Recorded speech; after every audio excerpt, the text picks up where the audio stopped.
Alright, so if you guys are watching this video and you are an NBA fan in even the slightest form, you guys are probably just as aware as I am that two of the biggest names in the NBA in both Kevin Durant and Anthony Davis have been sidelined due to injury over the course of the last 1 to 2 months. And when these injuries happened at the time, they were obviously very serious and should have been taken in a serious manner, as they have been from both respective franchises. But as time has gone on, there has been one specific aspect of both of these injuries that has seemed to catch the eye of many NBA fans and analysts. And if this one aspect that has been being discussed recently is actually true about both Kevin Durant and Anthony Davis's injuries, then they in fact are actually doing the one thing that the NBA has tried to revoke for the last couple of seasons. And this is what we are going to be getting into in today's video. As always, you guys know I am more than excited to get into another one of our videos here on the channel, but before we do, I'm going to save you guys the time and effort and give you 5 seconds to go down below and subscribe.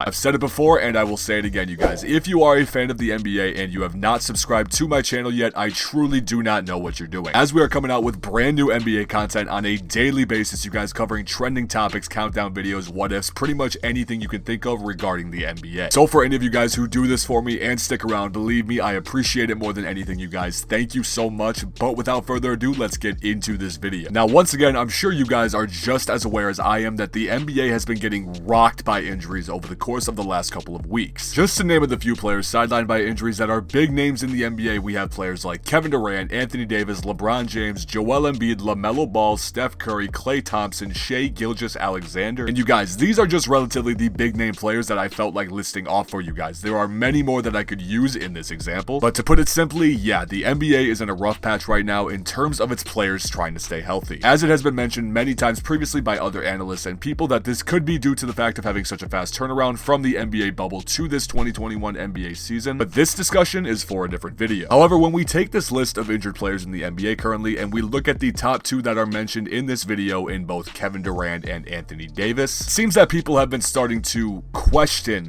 their durability and availability to play over the course of the last week or so. Just to clear things up, if you guys were not aware of what the actual injuries were to Kevin Durant and Anthony Davis, I will let you guys know right now, as Anthony Davis's injury had to do with a calf strain, while Kevin Durant's, on the other hand, was due to a hamstring injury. And believe me when I say this, I am not trying to be the person that is saying that both Kevin Durant and Anthony Davis are stretching out their injury by any means, considering that it is well known that both of these players have had their fair share of injuries in the past, and these franchises are doing everything they possibly can to make sure that they are returning to play basketball in a fully healthy state. However, even with as ridiculous of a statement as this sounds in saying that both Kevin Durant and Anthony Davis are stretching out their injuries longer than they need to be, you guys know with your history of the NBA media, this has been something that they have grabbed and they have proceedingly ran with in the headlines. As yes, it has been happening over the course of the last couple of days that people are assuming that both Kevin Durant and Anthony Davis may be stretching out their injuries in order to get more rest time to ease up for the playoffs. And I'm sure most of you remember as well, as this happened pretty recently, that the NBA had a huge situation unfold in how they were upset with players taking too many rest days. Which, if you somehow don't remember this, or you weren't a fan of the NBA at the time, this whole thing went down when players started to miss games due to the reasoning of rest. Which in turn, as I'm sure most of you guys can assume, caused outrage from the fans, which then led to the NBA implementing new rules about resting, which had to do with guidelines such as not being able to rest during primetime games if you were not injured, and along with that, even being fined for resting too many games in a season. So yeah, just to briefly bring up the past and how the NBA does not want its players to rest, I think it's pretty obvious that this is something the NBA is trying to avoid their players from doing at all costs. However, with these rules the NBA implemented on rest over the course of the last couple seasons, this seems like one of, if not the worst season ever to have these rules exist, considering the fact, as it was mentioned previously, that this is the shortest turnaround in an offseason for any professional sport in the history of professional sports, as it was only a 72-day turnaround from the last game of the 2020 NBA Finals to the opening night of the 2021 NBA season. And with this fast turnaround, I think that this once again has something to do with the fact that we are seeing more injuries than we usually do. So with the NBA having these two factors in play, A, having the shortest offseason turnaround in NBA history, and B, with not wanting their players to rest more than they have to, this has seemed to leave NBA players with only one choice, and it is what many people believe Kevin Durant and Anthony Davis are doing right now, which is, in fact, stretching out their injuries just a little bit longer than what they might actually need in terms of recovery time. Which, once again, is an assumption that can be taken the wrong way, and I am not trying to imply this myself. There are plenty of people around the NBA media wondering when these two will actually return, as there is no actual timetable for when they are set to take the NBA court once again. As along with this, I also did basic research myself in terms of how long it usually takes NBA players to return from the set injuries that Kevin Durant and Anthony Davis are both diagnosed with right now. As Kevin Durant is currently sidelined with a hamstring injury, the current timetable for a return from a hamstring tear by an NBA player is 6 to 8 weeks. May I remind you again that Kevin Durant currently has a hamstring injury. It is by no means a tear, at least from what the Brooklyn Nets are reporting. And this is currently Kevin Durant's 6th week out with this hamstring injury as I am making this video. And moving into Anthony Davis, who is diagnosed with a calf strain, the typical return time for an NBA player with this kind of injury is 2 to 3 weeks. Who, as well as Kevin Durant, has also been out 6 weeks at the time I am making this video. Now, you guys just know this as well. I am not an idiot when it comes to injuries. I do know and am well aware of the fact that injuries are different for every different player or person that they occur with. I'm simply just trying to explain the fact and give an understanding to you guys of why some people are starting to raise suspicions about how long both Kevin Durant and Anthony Davis have been out due to their injuries. Which, when looking at the basic stats and situations that I just read off, they kind of seem to have a point in why they are believing this. But I mean, honestly, you guys, when you are looking at this from the situation of both Kevin Durant and Anthony Davis, could you honestly blame them for sitting out as long as they want if they can? With Anthony Davis being on the team who literally had the shortest offseason turnaround of any team in the entire NBA, it is pretty safe to say that he was probably one of the more fatigued players in the entire NBA, so why wouldn't he take advantage of this rest opportunity if it presents itself to it? And when you think about the situation with Kevin Durant, you guys, I mean, he is quite literally coming off one of the biggest career and life-altering injuries a person can possibly go through. Honestly, can't have any right rhyme or reason to blame him for taking this extra rest if he is able to do so. This leaves me with one question that I want to ask you guys and hear your feedback on in the comments down below. Do you guys personally believe that both Kevin Durant and Anthony Davis are stretching out their injuries longer than they actually need to? I mean, if they are, you guys, I personally don't believe that this is something that is going to hurt them in the long run of this season by any means whatsoever, as I think I can very confidently say that many people believe and see these teams making deep runs in the 2021 playoffs and maybe even making it to the NBA Finals. So if when we get to these runs in the NBA playoffs requires their star players to take rest more than they actually need to right now, more power to them in my eyes, you guys. Don't get me wrong, I would love to see these two out on the court playing every single night right now, but I know that they both have a picture in mind at the end of the road, and that is taking home another NBA championship. So yeah, you guys, please let me know what you think about this entire situation in the comments down below. But on that note as well, I'm thinking that's going to mark the end of this video for today. I'm really hoping you guys did enjoy the video, and if you did, like I always mention, don't forget to go down below, leave a like on the video, and subscribe as well. Brand new NBA content on a daily basis, you guys, covering pretty much any NBA topic you can possibly think of. I appreciate all of you guys that have been supporting recently. The channel has been growing like crazy. I honestly can't even keep up, and I appreciate each and every one of you that are sticking around. It really does mean the world to me, you guys. I just want to say again, thank you so much for all the support, because I truly would not be here without you all. So once again, thank you guys so much. I appreciate each and every one of you. You all know this, and I will see you guys in the next video.